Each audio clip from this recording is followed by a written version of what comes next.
Well, hello everyone. This is Al Fadi, and I want to welcome you back to this particular video series on the possible origin of the Quran. Today we are going to talk about the notion or the belief that the Quran is perfectly preserved book, something I grew up believing in all of my life, and obviously every Muslim adheres to this doctrine of preservation. However, the question is, do we truly have a 100% preserved Quran today that matches the original Quran? And to unpack this question with us, here in studio, our dear brother, Dr. Jay Smith. So Jay, you've been in Speaker Corners for many, many years. You probably heard this claim over and over again. The Quran we have in our heart today is the exact replica of the Quran that existed from day one. In fact, last time we watched even a video where Mansour Ahmed said exactly the same thing. Yeah. And this is, they have to say it. They really have no other choice. And the reason why is the Quran says that. And let's just open up. I have here the Quran, chapter 15, verse 9. And this is what it says. Verily, we it is who have sent down the dhikr, that is the Quran, and surely we will guard it. Surely we will guard it. What does that say to you? What does that suggest to you? Oh, I mean, on the surface, this verse applies to the Quran. Obviously, you can make an argument that the dhikr applies also to the Torah, but nevertheless, this means the Quran has been preserved by Allah. Yeah, and the Quran continues, and it says, and this is chapter 10, verse 15 in the Quran, it says this, and when our clear verses are recited to them, those who hope not for their meeting with us say, bring us a Quran other than this, or change it. Say, it is not for me to change it on my own accord. I only follow that which is revealed. So you're not permitted to change it. Now, Dr. Yasir Qadhi and others like Shabir Ali, Dr. Shabir Ali would say, not even one word, not even one letter. So they would go even beyond that and say that. But let's go down to chapter 18, verse 27, which continues, and recite what has been revealed to you of the book of your Lord. None can change his words, and none will find as a refuge other than him. None can change his words. So nobody can change his words. That's right. In chapter 15, verse 9, why? Because Allah guards it. So it's very clear that it's not that they're making this up, not that they are saying, listen, we want to have a better book than you have. The Quran itself makes that claim. Complete faith in the words of the Quran. They have to do so. Yeah. So what have we found? Well, we are asking this question, and we've been going through this question for years now. And we said, okay, so you claim not one word, not one letter has been changed. Is this true? Well, we've already looked, and we've seen in our earlier episodes where there's a problem when you look at Al-Bukhari, chapter 6, verse 509 and 510, that there are two different Qurans between 632 and 652. In that 20-year period, according to Al-Bukhari, that you obviously have two different Qurans. Why? Because Uthman says to Zayd ibn Thabit, if you find any differences, make sure you do it in the Qurayshi dialect. That's right. The assumption is there's going to be a difference between what you're looking at from and it's in different dialects. It's in different dialects. Right. What's more, in that same hadith, it says later on in that same hadith that he had to burn those that were different. He had to burn them. All the other ones that were different, way up in Azerbaijan, I'm sorry, not Azerbaijan, but at the Battle of Azerbaijan, there in Iraq, there in Basra, there in Kufa, there in Damascus, that Udaifa found were different. They had to then burn all those, and that happened in 652. So already you see, in 652, you have difference between the 632 and the 652, and also enough so that they had to burn it. And otherwise, if there were no differences, why would you need to send 5 copies to 5 cities? As the model or the paradigm for all of their Qurans, unless of course there were others. Right. So that's in 652. Then we know that there were by the 8th century we start getting these guys, and I just want to pull these up. Then you start getting these. We're going to talk about these a little later, but these are the different qira'ats. So this is the Hafs over here, and this is the Warsh. The two most famous today. They're the two most popular today. So you start getting lots of dots and vowels put to it, and you get to starting to get different Qurans. Are these the same Quran? Well, that's the $1 million question, of course. It's not really $1 million. It doesn't cost very much to find out the difference, because that's right. Our team in Australia, has done a comparison between these two books, and guess what they have found? I mean, well, I'm sure they found, what, 5,000 you said? 5,000. 5,000 different stuff. I mean, you don't even have to have a team. To be honest with you, Ash-Shatibi did an excellent job for you. There is a color-coded one that you can look at the differences between Hafs and Warsh. So to answer your question as an Arab speaker, you cannot tell me if you have a word was said one way and a word was said another way, you're looking at the same copy. It's just impossible. It's illogical to make a claim like that. Okay. In 936, you have a guy named Ibn Mujahid. He chose 7. Why would he have to choose 7 if there's only one Quran? Well, I think we did a show on that. Was it popularity, I believe? It has to do with popularity. But hold on a minute. Yeah. If there's just one Quran, why do you even have 7? Obviously, it's 7. That means there's 7 different ones. And your family would choose one. You'll probably choose Ibn Qasai. And yet another family would have chosen Ibn Kathir. And another child would, well, hold on a minute. Notice all the first 7 don't even include Hafs or Warsh. These 2 right here. Right. These are transmitters, basically. Yeah. These are actually qira'at. These are actually the original ones in 936, chosen by Ibn Mujahid. But then, look at the date, 1194, you have Al-Shatibi that you just referred to. And he chose 14, another 14 above and beyond this first 7. And that's where these 2 come into play, because these were chosen in the end of the 12th century by Al-Shatibi. Why did he have to choose these 14?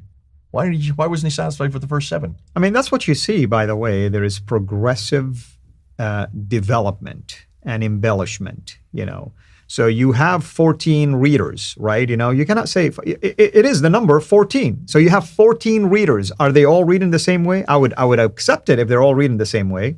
The answer is no. The fact that you have to choose 14 means that they're different. Right. And the way your family is going to memorize it is different than the other family. Otherwise, and that's why you make sure that your tradition and your village and your tribe, you memorize it the same way they have for generations, for 1,400 years, or in this case, 12 or 1,100 years. But hold on a minute, that was 14 on plus the 7. How many do you have now? 14 plus 7 equals 21. That's right. Was that good enough? Not yet. You still have 3 more plus an additional 6 by Al-Jazari. Al-Jazari, and look at the date. Here's the date, 1429. Right. In 1429, so you're talking about the beginning of the 15th century, 1429, you have another 3 qira'at and another 6 and Muhammad died of the riwayats in the 7th century. So that's 800 years later. So do the math. 800 years later. And don't tell me it was preserved orally, as Mansour Ahmed mentioned, orally, and you caught on that. Orally transmitted. I mean, if it is orally transmitted perfectly, then why do we have this money? Why were these 7 plus 14 plus 3 plus 6, how many you get? 30. 30 official Qurans by the 15th century.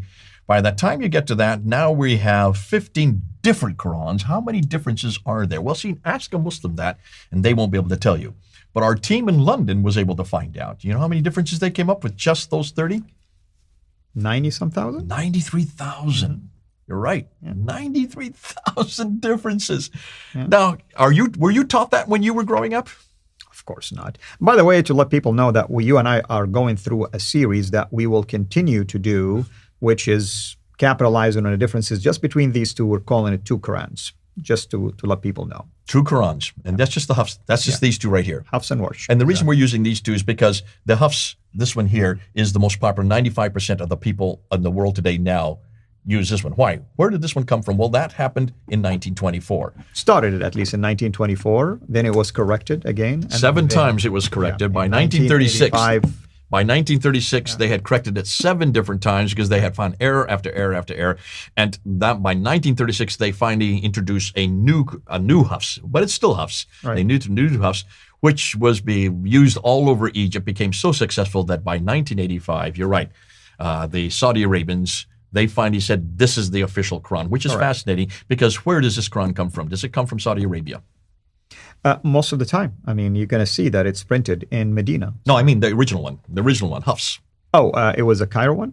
No. Oh, you're talking about where Hafs it's himself? No, of course, Hafs wasn't from Saudi. It was from Kufa. In Iraq, yeah. He is from Iraq. Yeah. He is from Kufa. Yeah. And this is what's fascinating. Most people don't even know this. He died in 796.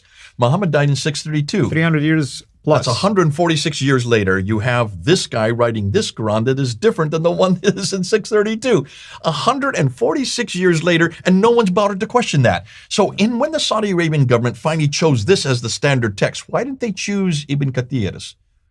Why did Which they is, choose someone from Saudi Arabia? Mecca, by the way. You're right. Ibn Kathir, basically a reader from Mecca, technically Now speaking. remember, this is not the Ibn Kathir, Right. That's not tafsir. the tafsir guy. That's another one. That's Yeah. much, much later. That's about 500 years later. This is a guy from the 8th century, 730s, that he actually wrote his. But this guy wrote this in the late 8th century, 796, just coming into the 8th century. And this is the one that was chosen. And this was chosen by Al-Haddad, Muhammad Al-Husayni Al-Haddad, there at Al-Azhar University in 1924. Why did he choose this one? He chose this one because the Ottomans had chose this one. Right. And the Ottomans were the ones that had all the manuscripts. And you would expect, I mean, logically again, that these two could have been a Mecca reader and a Medina reader. It makes sense, right? Because that's the traditional story, Mecca, Medina. But we're not finding that. In fact, the they Mecca and chose an Medina Iraqi one one. were discounted, actually. Now remember, what were the ones that Uthman had burned? Well, he burned the ones in his area, most likely Medina, Mecca, maybe. No, he preserved those. He burned the ones that Udaifa found were different. The other ones were from Iraq and Damascus. Those are the ones he burned. He should have been burning. This is the one he would have been burning. I mean, did you really believe the burning process was successful? Can you see? We're finding hole after hole after hole. Right, yeah. We're just destroying the tradition. And everything we've been talking about in this segment for the last 10 minutes, have you noticed? Everything is coming straight out of their traditions. We're not making any of this up. We're just asking questions. We're putting the sift. We're sifting all what they're saying. And we're saying, hold on, there are a lot of problems. There are a lot of holes that are coming out of this sieve. And what you're finding is, if once you start questioning, these are nothing more than academic questions. We're asking textual questions. If the Muslims are going to claim that there's one Quran that has been preserved, not one word, not one letter, then what are they going to do with just these two that have 5,000 differences? And what are they going to do with the 30 that were chosen that had 93,000 differences? Can you see the dilemma for the high school teachers there in Cairo, one city, Cairo, in 1924, when they were having students coming with 30 different answers for every one of those Quranic references, 30 different answers? They had a dilemma, because how do you standardize tests? That's why they went to Muhammad ibn al-Husayni al-Haddad to find just one. And he chose the one the Ottomans chose. This was a political statement. He was chosen the ones of the Ottomans who still were in control in 1924. They were still in control of the Quran. They had chosen this one since the 1299s, because the reason why they chose the Hafs one, which is this one here, is because it was the closest to where they came from and it was the easiest. It was, again, a political decision. Did any of the Ottomans, did Ibn al-Husayni al-Haddad, did he even open the text? Did Ibn Mujahid open the text to read it? Did al-Shatibi open the text to read it? Did al-Jazari open the text to read it? Not one of them opened the text to read it to see if they conformed with that which had come earlier, because they had nothing to go to what had come earlier, because there was no manuscript for them to go to. There was no Uthmanic manuscript. Right. Therefore, what did they do? They chose, as you said a little earlier, they chose those that had the most students. Those who had the largest number of students. It had all to do with popularity. It had nothing to do with textual criticism. Can you see, when they talk about preservation, we're going to ask these kinds of questions. Now, can you see the dilemma in June 8th, 2020, when Muhammad Hijab put his hand out and he says, we've got a problem here. Which is the Quran you're going to put here? Remember what? Yes. What did Al-Qadhi say? He said, holes in the narrative. You do not ask me this question in public. Please don't ask me this question. This has been the most difficult problem for the last 1,000 years for Muslim scholars. In fact, you, Hijab, you in the East, your narrative has holes in it. Exactly. There are holes in the narratives. That's why we call it the standard Islamic narrative.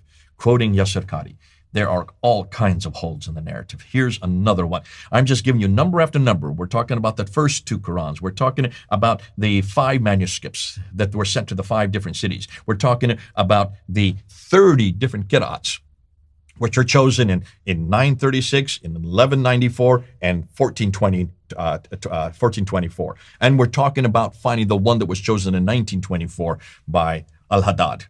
That became the standard. This is it right here. Can you then see there is no preservation? Looks like the Quran has not preserved one iota. Absolutely. And it's logical, really. The questions we're asking demands really an answer by logically process these questions. Ask yourself, how can you claim that you have an exact copy of a Quran that is 1400 years old, when in fact the same tradition that you're relying on tells you that there are different Qur'ans, different readings. Now, I know people argue about what does it mean to read it this way or rather. It is still different. That's the point. And we will show you in one of these future episodes what we mean by different readings sometimes of the same word, depending on the dotting, depending on the vowel markings, and so on and so forth. Until we meet again next time, have a blessed day.